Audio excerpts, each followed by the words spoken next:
Hello learners, welcome to our channel legal advice by R K signal में आपका बहुत बहुत स्वागत है। और हमारा जो चैनल है लॉ कंपटीशन क्लासेस।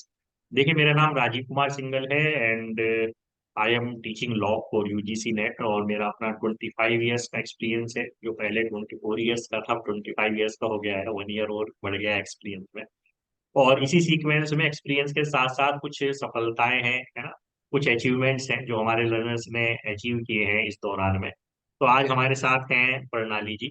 और प्रणाली जी ने जो है इस बार जो नेशनल लेवल का एग्जाम है यूजीसी नेट का लॉ का असिस्टेंट प्रोफेसरशिप का, she has qualified it in the general category और she has received 182 marks out of 300। और 61% इन्होंने मार्क्स पाए हैं, जबकि 176 के ऊपर कट ऑफ किया है जनरल का। और इससे पहले तेलंगाना का जो एग्जाम हुआ है अक्टूबर 2023 में, वो भी अपने स्टेट का एग्जाम भी इन्होंने क्वालिफाई किया। तो मेरी बहुत बहुत कॉन्ग्रेचुलेशन प्रणाली जी को for getting this achievement, for getting the success. तो मिलते हैं प्रणाली जी से, और प्रणाली जी ही खुद बताएंगी अपनी सफलता के लिए भाई उन्होंने कितनी मेहनत की और किस किस तरह से जो है उनको जो है ये सफलताएं मिली। तो welcome Pranali ji. Hello sir, good afternoon. And good and thank you so much, क्योंकि जो कुछ भी हुआ है it is because of you. Whatever I got, it is totally because of you. So afternoon. this is Pranali here. Basically I am from Maharashtra, but shifted here in Hyderabad last year. And I completed my LLB in 2011 from Nanded University. And in 2012 I got enrolled myself in LLM program, so which was of like 2 years. So in 2024 I just completed it. 1000 किस year में आपने इसको complete किया है LLM आपका? 2014 sir. 2014 में, अच्छा। तो आपका मीडियम क्या रहा है, हिंदी मीडियम रहा है या इंग्लिश मीडियम रहा So it was English medium, so है? इंग्लिश मीडियम से आपने किया है। अच्छा, तो ये बताइए प्रणाली जी, आपने जैसे एलएलएम किया तो उसमें आपका स्पेशलाइजेशन क्या था? और किस तरह से आपके मन में ये आया कि मुझे प्रोफेसरशिप की तैयारी करनी चाहिए, या किसी और कंपटीशन की भी आपने पहले प्रिपरेशन की है? तो इसके बारे में थोड़ा सा हमारे लिसनर्स को yes बताएं। sir. Yes sir, actually when I was like doing my LLB I used to preparing for banking examination. So that's why I was not that much regular for LLB. So तो after that banking में आप I just got general banking exam जो PO के या कहना चाहिए clerical yes grade के होते हैं उनकी yes आप sir, तैयारी करो? clerical sir, मेरा जैसे क्रैक हुआ था, बस जी। I got married in 2011. अच्छा अच्छा। मैंने नहीं करा। अच्छा अच्छा। हाँ, तो फिर मैंने 2012 को LLM करना सोचा, वो भी that was not also regular one. So after that sir I was having zero confident on my self कि मैं इस फील्ड में कुछ कर सकूंगी। Hmm. Because sir at that time teacher was only source, like source of knowledge. जो कुछ भी टीचर ही पढ़ाते थे वो ही लाइक होता था। तो मुझे कभी कॉन्फिडेंट नहीं आया कि मैं कुछ करूंगी। बट तो सडनली कहने का लाइक सर मतलब इन ये है 2000। कि मतलब कहने का ये है, प्रणाली जी ने बताया कि उन्होंने एलएलबी कर ली, उसके बाद एक एम था कि भाई चलो बैंकिंग सर्विसेज में जाएंगे, तो बैंकिंग की प्रिपरेशन की, लेकिन उसके बाद एलएलएम कर लिया, लेकिन कोई टारगेट नहीं था उस एलएलएम करने के दौरान तक भी कि भाई इस पर्पज से करना है। लॉ मैंने इतनी अच्छी तरह से पढ़ा है कि I have to do something in the field of law, है ना। रेगुलर जरूर किया है, रेगुलर जैसे आप बोल रहे हैं रेगुलर नहीं, रेगुलर तो आपने किया है क्योंकि रेगुलर यूनिवर्सिटी से किया है, 2 ईयर्स रेगुलर का किया। किया है। लेकिन हाँ डीपली एक एम लेके नहीं किया कि एलएलएम के बिहाफ पे आप कुछ हाँ। करोगे, है ना। तो उसके बाद ये बताइए, यस जैसे सर। आपने कहा कि 2014 में आपने एलएलएम कर लिया था और उसके बाद आज 2024 है, 10 ईयर्स इस बात को हो चुके हैं। तो कहाँ से आपको लॉ की तैयारी का मन में आया, प्रोफेसरशिप के लिए आपके मन में आया, कहाँ से आपको इंस्पिरेशन मिली? इसके बारे में थोड़ा सवाल करते हैं, इसको बताएं। Yes sir, suddenly in 2022 sir मुझे लगा I had and like I had thought in my mind कि मुझे ना इस फील्ड में कुछ करना चाहिए। बिकॉज हम्म। मैंने LLB किया, LLM किया, तो सिर्फ डिग्री ही हासिल की। सो मुझे लगा कि अभी इसी फील्ड में कुछ करना चाहिए, बट कॉन्फिडेंस नहीं था। फिर बाद में मैंने जैसे बहुत मुझे सर्फिंग करने की आदत है, तो मैंने सर्च किया कि क्या कर सकते हैं। तो net was the option eight that time. तो मैंने फिर सोचा कि चलो नेट करते हैं, देखते हैं एटलीस्ट करके। तो फिर मैंने सर्च करने लगी तो मुझे आपकी क्लासेस मिली। तो मैंने आपकी क्लासेस ली तो मुझे वो जो इंटरेस्ट होता है ना फील्ड में अपने अपने, तो वो डेवलप होने लगा कि चलो नहीं कर सकते हैं हम भी। तो at that time I decided to do that. कहने का मतलब ये है कि जब आपने तैयारी स्टार्ट की असिस्टेंट प्रोफेसरशिप के लिए यूजीसी नेट के लिए, उस समय अगर ये देखा जाए तो एलएलएम भी आपकी, एलएलएम की जो नॉलेज थी, कहने का मतलब ये एलएलएम की जो नॉलेज थी वो भी कहीं ना कहीं इनएक्टिवेट हो चुकी थी रिगार्डिंग द लॉ।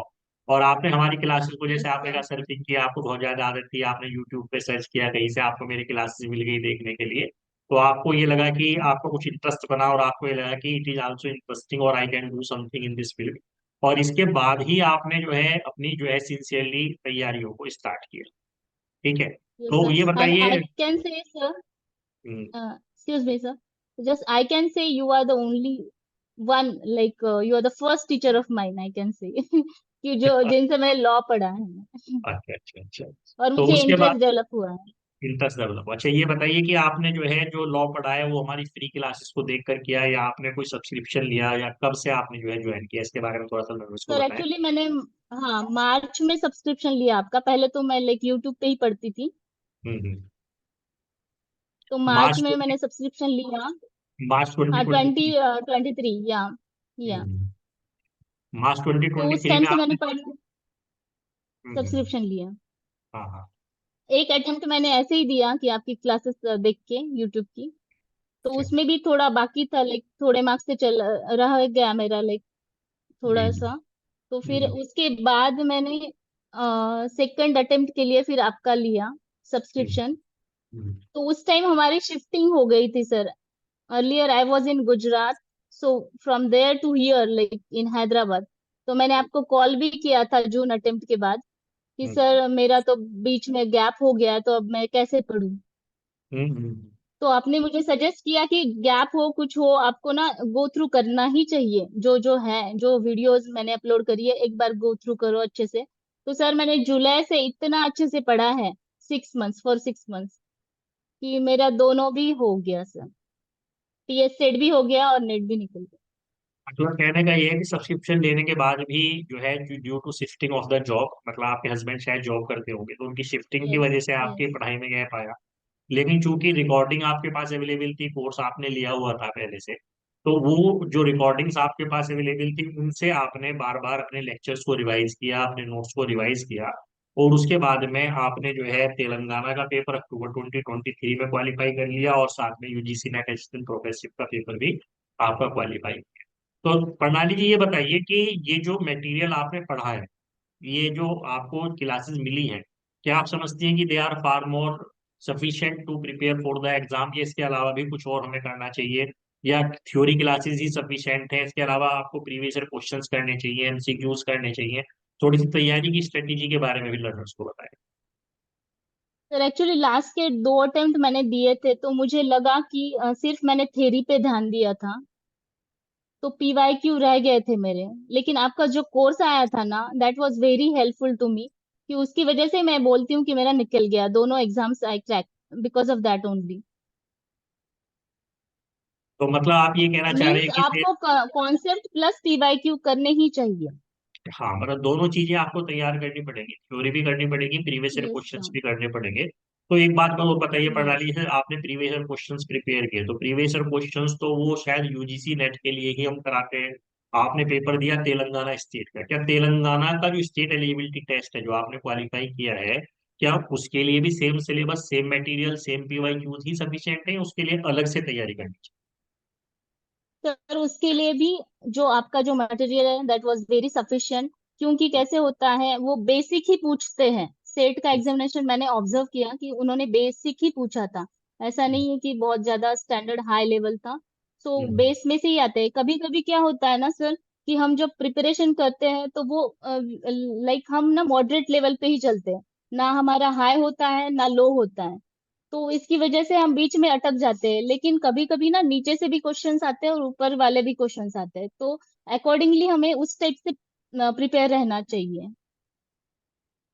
मतलब आपका कहने का ये कि आपको इजी क्वेश्चंस भी अटेम्प्ट करने चाहिए, मॉडरेट भी आपको आना चाहिए, टफ क्वेश्चंस हाँ, भी आपको यस, आने चाहिए, तब तो भी ही आने आपका पेपर चाहिए। क्वालिफाई हो पाता है। लेकिन एक चीज यस और सर। आपने बहुत अच्छा मैसेज लर्नर्स को दिया है कि जैसे कि स्टेट एलिजिबिलिटी टेस्ट काफी स्टेट्स में होते हैं, नियर अबाउट 22 या 24 स्टेट्स में होते हैं। अगर वो यूजीसी नेट की प्रिपरेशन करते हैं तो स्टेट का एलिजिबिलिटी एग्जाम भी उनका साइड बाय साइड प्रिपेयर हो ही जाता है। ठीक है। तो यस सर। प्रणाली जी ये और थोड़ा सा हाँ बताइए कि जैसे कि अब आपने असिस्टेंट प्रोफेसर का पेपर क्वालिफाई कर लिया, तो आपका फर्दर एम क्या जेआरएफ के लिए जाने का है, या क्या आपके फर्दर मतलब अपने एम्स क्या है लाइफ, क्या करना चाहते हैं आप? सर, एक्चुअली मुझे ना असिस्टेंट प्रोफेसरशिप करना है। मुझे अभी मैं जून जुलाई में अप्लाई करूंगी और हम्म, डायरेक्टली जॉब करूंगी। अच्छा। अभी बीच में कुछ नहीं करूंगी, लाइक मतलब जो आप, पीएचडी वगैरह अभी नहीं करना है। अच्छा अच्छा, मतलब आपको जो है अपना करियर जो है वो अपने मतलब as a teaching, as a professional आपको अपना करियर स्टार्ट या करना है, आपको अच्छा लगता है टीचिंग करना। और हमारे तरफ से बहुत यस बहुत सर। कॉन्ग्रेचुलेशंस आपको, आपके भविष्य के लिए, आपके ब्राइट फ्यूचर के लिए, कि आपको आगे भी सक्सेस मिले और इसी तरह से आप जो है अपनी तैयारियां करती रहें। तो मुझे ये बताइए प्रणाली जी कि आप कुछ कहना चाहेंगे हमारे लर्नर से आखिर में, कोई बातें जो आप कहना यस चाह सर, रहे क्योंकि हाँ या सर, मैंने जो ऑब्जर्व किया है ना सर, कि हैं? हमारे पास ना इंटेलिजेंस भी होता है, नॉलेज भी। जो आप पढ़ाते हो तो नॉलेज भी आ जाती है, ऐसा नहीं है कुछ नॉलेज हम लैक करते हैं, तो नॉलेज भी होती है। बट हम कहाँ पे लैक करते हैं कि हमारे पास थोड़ी कॉन्फिडेंस की कमी होती है। तो we don't feel like having confident at that time जब हम प्रिपरेशन करते हैं। तो फिर हमें ना कॉन्फिडेंट रहना चाहिए कि हम कर सकते हैं। और दूसरा है कि हम every time we just give excuses, like इसकी वजह से हमें ये नहीं हो रहा है, उसकी वजह से ये नहीं हो रहा है, बहुत सारी difficulty, there are so many difficulties around me, so इस वजह से मैं क्रैक नहीं कर पा रही हूँ। तो ये भी सोचना बंद करना है पहले। और थर्ड और मोस्ट इम्पोर्टेंट थिंग कि आजू बाजू जो रिलेटिव्स है, लाइक जो भी है हमारे बाजू, जो हमारे लाइक उनकी जो ओपिनियन है हमारे, वो हमें ध्यान में नहीं रखना है कि वो हमारे बारे में क्या सोचते हैं। So we need to think about our self only. तो तभी ये हो पाएगा, क्योंकि मैं भी जब मार्च का अटेम्प्ट हुआ था, तो मुझे भी ऐसे ही लगता करूंगी। सो मैं ऑलवेज लाइक मैं एक्सक्यूजेस देती हूँ कि नहीं, अभी नेक्स्ट अटेम्प्ट में अच्छे से करूंगी। नहीं, उसके बाद जब तक हम फर्म ना हो जाए कि इसी अटेम्प्ट में मुझे करना है और इसी टाइम मुझे अभी करना है प्रिपरेशन, वो जब तक हम हमारे इसमें नहीं आता है, तब तक हम कुछ नहीं कर पाएंगे। तो कहने तो का ये मतलब ये है मुझे कि लगता है फिर। प्रणाली जी का कहना ये है कि एक चीज तो आपको एक अपना फिर्म डिटर्मिनेशन रखना चाहिए कि I have to achieve it, and I have to achieve it in this term only, मतलब कि इतने ही पीरियड में और इसी अटेम्प्ट में मुझे इसको प्राप्त करना है। दूसरी चीज उन्होंने कहा कि जैसे जैसे आप प्रिपरेशन करते हैं, जैसे जैसे आप तैयारी की तरफ बढ़ते हैं, तो एक भय, एक डर, फियर हमारे अंदर एंटर, और उस फियर को दूर रखना अपने से, अपने अंदर कॉन्फिडेंस रखना। जो उन्होंने कॉन्फिडेंस की बात की, हमें कॉन्फिडेंस रखना चाहिए। उनका कहने का मतलब ये है कि जितना ज्यादा आप तैयारी करते हैं, कहीं ना कहीं आपके अंदर एक डर व्याप्त होना शुरू हो जाता है, फियर आपको लगने लगता है कि पता नहीं होगा या नहीं होगा, और उसकी वजह से उन्होंने कहा कि हम एक्सक्यूज लेने लगते हैं। उस डर की वजह से हम कई बार अपने आप को बड़ा इनेक्टिव सा करने लगते हैं कि सारे दिन बस सोचते रहते हैं, करते नहीं है। तो वो इनेक्टिविटी हमारे अंदर नहीं आनी चाहिए, और हमारे अंदर एक फिल्म डिटर्मिनेशन ये होना चाहिए कि I have to achieve it, and I have to achieve it in this attempt only. तो उसके बाद आपका सिलेक्शन जरूर होगा, और आपको पूरे कॉन्फिडेंस के साथ में अपनी तैयारियों करनी चाहिए। सर, आप जो कहते हो ना, लाइक हमें इंटेंशन रखनी चाहिए rather than tension, so that हाँ इज हाँ, तो कहने का मतलब हंड्रेड ये है कि परसेंट ट्रू। प्रणाली जी ने तो कहा मैंने कि वही भाई, आपको ही फॉलो किया। हाँ, हमने एक मंत्र जो है अपने लर्नर्स को दिया है कि what is necessary for success in ever, that is intention rather than tension. तो उसको उन्होंने पूरा फॉलो किया है, और उसी को उन्होंने एक्सप्लेन किया कि टेंशन होगी अगर आप खाली बैठे रहेंगे, अगर आप इनएक्टिव रहेंगे, then you will get tension. और अगर आप पूरे एफर्ट्स करेंगे टू अचीव योर गोल, तो that is known as intention. तो you have to put the intention rather than tension, है ना। तो उसी को उन्होंने सार्थक भी किया है, और उन्होंने अपने 2 कॉम्पिटिशन्स क्वालिफाई कर लिए हैं। आगे अपने ब्राइट करियर की तरफ वो बढ़ रही हैं अब, और मुझे बहुत अच्छा लग रहा है कि हमारा कुछ ना कुछ सहयोग उसमें उनके लिए उनके साथ रहा है ना। तो thank you Pranali ji for giving your time once again, congratulation from my side. ठीक है, तो ending thank you this so much sir, thank you podcast. So much. Thank you. Okay. Thank you, sir.